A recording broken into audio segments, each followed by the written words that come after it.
வணக்கம் நண்பர்களே, நான் உங்கள் பெரியசாமி ஜோதிடர். நம்ம தொடர்ந்து அற்புதமான பதிவுகள்லாம் பார்த்துக்கிட்டு வந்துட்ருக்கோம். இப்போ நம்ம பார்க்க இருக்க பதிவு அப்படின்னு பார்த்தீங்கன்னா, 7ஆம் பாவகத்தோட காரகத்துவங்களை நம்ம பதிவாக நம்ம பார்க்கலாம். சரிங்களா? என்னுடைய வார்த்தைகளில் அடிக்கடி சரிங்களா. ஸோ அந்த வார்த்தை யாருக்கேனும் பிடிக்கவில்லை என்றால் நீங்கள் இந்த வீடியோவை அவாய்ட் பண்ணிடலாம். ஏன்னா எனக்கு அப்படியே பேசி பழக்கமாகிவிட்டது. அதை மாற்றிக்கொள்வது போக போக தான் மாற்றிக்கொள்ள முடியும். 7ஆம் பாவகத்தோட காரகத்துவங்கள் இப்போ நம்ம பார்க்குறோம். 7ஆம் பாவம் என்றாலே நமக்கு துணையோட ஸ்தானம் அப்படின்று எல்லாருக்குமே தெரியும். முதலில் துணையை குறிக்கும், நண்பர்கள், கூட்டாளி இவைகளை குறிக்கும்.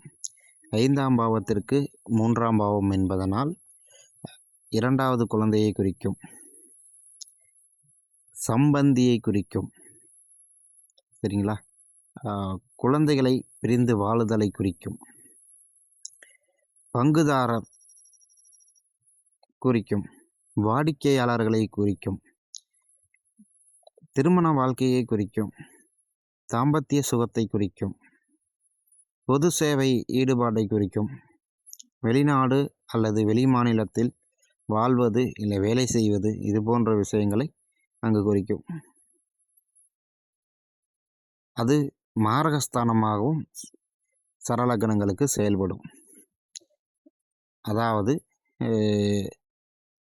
பூச்செண்டு கடைகள் அல்லது கிஃப்ட் வாங்குறத 7ஆம் பாவம் குறிக்கும்.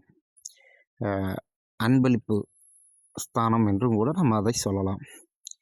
தொழிலையும் குறிக்கும், வணிகத்தை குறிக்கும், சிறுநீரகத்தை குறிக்கும், கோமா போயிட்டாங்கன்னு சொல்கிறாங்கல்ல, அந்த கோமாவையும் குறிக்கும், சந்நியாசத்தையும் குறிக்கும், யாத்திரை செல்வதை குறிக்கும், வசீகரமான பேச்சை குறிக்கும், ஆடை ஆபரணங்களை குறிக்கும், விந்து சுகலத்தையும் குறிக்கும், இனிப்பு விரும்புதலையும் குறிக்கும், சமுதாயத்தில் உள்ள அந்தஸ்து இது போன்ற விஷயங்களையும் குறிக்கும்.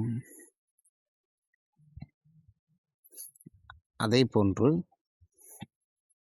7ஆம் பாவகம் ஒரு மனிதனுக்கு நன்றாக அமைந்து விட்டால் அவர்களுக்கு வாழ்க்கையில் அனைத்து சுகங்களையும் பெறுவார் என்பதில் மாற்று கருத்து கிடையாது.